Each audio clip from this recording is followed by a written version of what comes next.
Something would be wrong if he didn't fear Grand Zeno. The Omni King is the most supreme of all deities, ruling over our entire multiverse.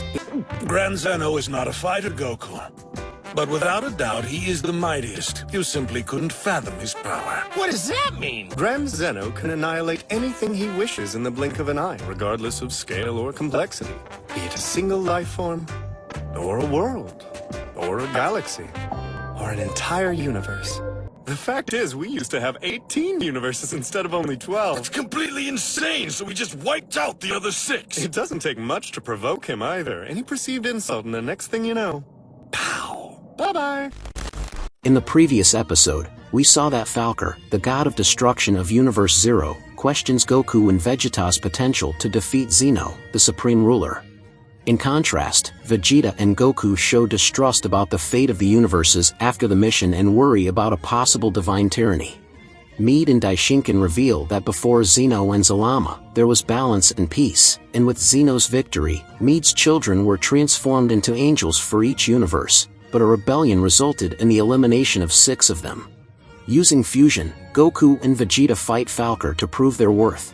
Gogeta surprises by almost defeating the god of destruction, but the fusion breaks, leaving the two exhausted and vulnerable. Falker reveals that, although they have proven their worth, the disease will not allow them to triumph against Zeno. However, Beerus and Bulma discover that the poison does not affect hybrid Saiyans due to human antibodies, but Goku, Vegeta and Broly can be revived with the Dragon Balls in the future. Mead then decides to release the maximum potential of Zenkai in Goku and Vegeta, temporarily regenerating their strength for the final battle. Determined, Goku and Vegeta are ready for a battle that can redefine the balance of the universe cosmos once and for all. Will Goku and Vegeta have the power necessary to defeat Zeno? Well, we will see this and much more in this new episode of our Dragon Ball Ultra Saga. The battle was about to begin. Daishinkan was ready to bring everyone, allies and enemies alike, to Universe Zero. However, Whis was still worried about some details about Zeno. Whis then asked, "Wait a minute, Dad. Zeno is very powerful, and there are 2 of them. I understand that here they are further away from the universe created by them and will soon become even weaker, but isn't it still dangerous? And if they simply decide to destroy Universe Zero, we will all be eliminated. So how do you intend to deal with the maximum destruction power of universes that the Zenas possess?" Daishinkan then answers, "That's very simple, my son. They can't destroy Universe Zero." Daishinkan's answer shocked Goku and Vegeta. Vegeta asked, "What do you mean? I saw Zeno destroy future Trunks' reality very easily. So why couldn't he destroy Universe Zero too?" Confident, Daishinkan then replied, "When Zeno destroyed that alternate reality, only the Zeno of that reality survived, because a Zeno cannot kill himself. In other words, he replicated himself even in alternate realities. Of course, this was not a plan he had in mind, it only happened after the rupture of the creation of the new Cosmo universe from Universe Zero. In other words, the power to decimate a reality or an entire universe that Zeno possesses only works in realities or Cosmo universes in which he possesses some fragment of his power or of himself." Mead then said, "That is why we are going to bring them here. Zeno cannot destroy Universe Zero because he was not the creator of this universe." Daishinkan then said, "Exactly, my dear wife. Here we are going to separate into quadrants, each team will face their enemy in one of these quadrants, in this way we will further reduce their effectiveness, whether in numbers or in power. My wife and I will face future Zeno in the North Quadrant, Broly, Goku and Vegeta will face main Zeno in the South Quadrant, while Falker will lead the Gods of Destruction to face the guards in the West Quadrant. One thing I didn't explain before, but I'll say it now, Whis, you and your brothers will take care of the Master Planet and the people who live here. There are 4 planets here in Universe Zero, but the only one that is populated is the Master Planet where we are, which is in the East Quadrant. In other words, you must protect the Master Planet from the shockwaves of battles or surprise attacks." Whis replied, "Okay, I understand everything now. We're ready." Daishinkan began to summon everyone to Universe Zero, but because the distance and time were different for each location, Daishinkan had to calculate how long each teleportation would take. In this way, the angels were summoned first to take up their posts, after which Daishinkan summoned the 2 Zenas who came with the guards as always. And so, both Zenos and the guards finally appeared on the master planet of Universe Zero. Prime Zeno-sama then said, "What is happening? Why did you summon us to this place, Daishinkan?"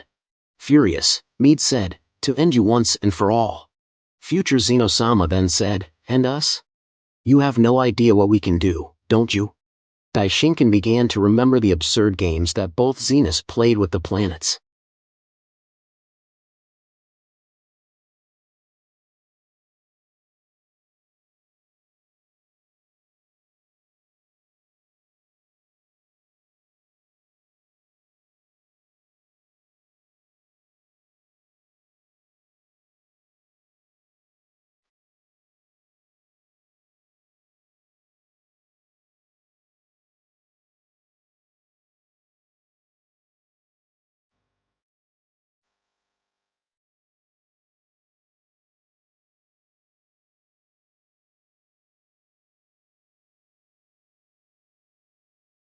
Daishinkan then said, "Then try it.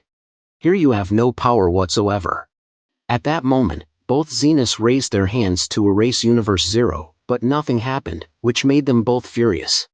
Furious, Prime Zeno-sama asked, "What is this? What did you do?" Daishinkan then replied, "I didn't do anything, you did it yourselves. And now get ready because the end has come for you." Goku and Vegeta, who were just watching everything, simply disappeared before everyone's eyes. Soon after, Prime Zeno also disappeared. The guards were confused, as they could not track their masters in that universe until they also disappeared and found themselves in a strange place before Falker and all the gods of destruction. "Now it's our turn," Daishinkan said.